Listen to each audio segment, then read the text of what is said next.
একটি ছেলে middle class ফ্যামিলিতে জন্ম তার। বাবা ছোটোখাটো কাজ করেন, ইনকাম ফিক্স না।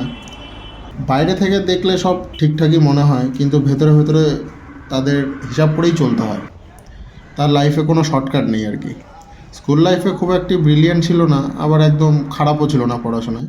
কিন্তু একটা জিনিস সে খুব তাড়াতাড়ি বুঝে গেছিলো, যে কম্প্যারিজন ইজ রিয়েল। বন্ধুরা কেউ ভালো কোচিং নিচ্ছে, কেউ ভালো ফোন ইউজ করছে, কেউ এনজয় করছে, কেউ লাইফে আবার সেটেল।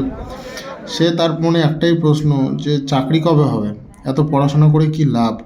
বন্ধুরা একে একে সেটেল হচ্ছে, সোশ্যাল মিডিয়ায় হ্যাপি।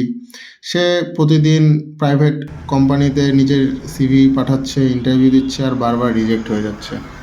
আশপাশ থেকে একটি প্রশ্ন বা কিছু প্রশ্ন তাকে খেয়েই যাচ্ছে, চাকরি কবে পাবি, এত পড়াশোনা করে কি লাভ, আমি কি পারবো, আমার মধ্যে কি সমস্যা, এই প্রশ্নটি তার মনে বারবার ঘুরতে থাকে। শেষে একটা ছোট চাকরি পায়, স্যালারি কম, কাজের চাপ বেশি, প্রতিদিন ভিড় ট্রেনে যাতায়াত, অফিসের টার্গেট, বসের বকুনি, সব মিলিয়ে ক্লান্তিকর জীবন।